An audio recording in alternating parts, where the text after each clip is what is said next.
क्या आप लोग जानते हैं कि हमारे भारतीय तिरंगे को डिज़ाइन करने वाला जीनियस एक सोल्जर, एक साइंटिस्ट और एक पॉलीग्लॉट थे। और इतना सब करने के बावजूद भी जिनकी मौत बेहद गरीबी में हुई।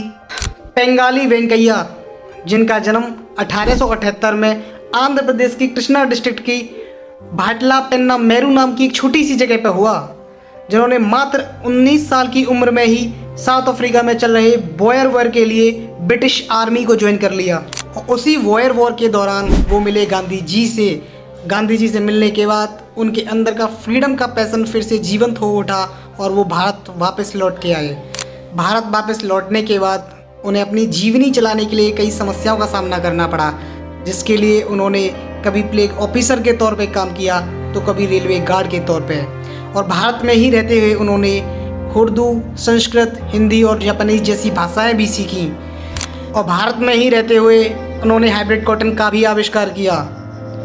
फ्लैक्स में उनका ऑब्सेशन 1906 में हुए कांग्रेस के कलकत्ता फ्लैग सेशन से ही देखने को मिला, जिसके चलते उन्होंने 1916 में भारत के लिए अपना पहला फ्लैग पब्लिश किया, जिसमें उन्होंने 24 डिजाइन्स को फीचर करते हुए, जिसमें कुछ हिंदू सिंबल्स जैसे त्रिशूल, वज्र और लोटस भी शामिल थे। और उन्होंने भाषाओं को सिंबलाइज किया स्टार्स से। उनके इस डिजाइन को फंड किया सीपी रामास्वामी अय्यर ने। गांधी जी को उनका डिजाइन शुरुआत में बिल्कुल पसंद नहीं आया, लेकिन उनकी मेहनत रंग लाई 1931 में, जब गांधी जी ने चरखे के साथ उनके डिजाइन को कमीशन कर दिया। पेंगाली वेंकैया ने अपना डिजाइन 3 कलर में दिया, जहां गांधी जी ने सफ़ेद कलर को सबसे ऊपर रखा, जो प्रतीक था इक्वलिटी और टॉलरेंस का।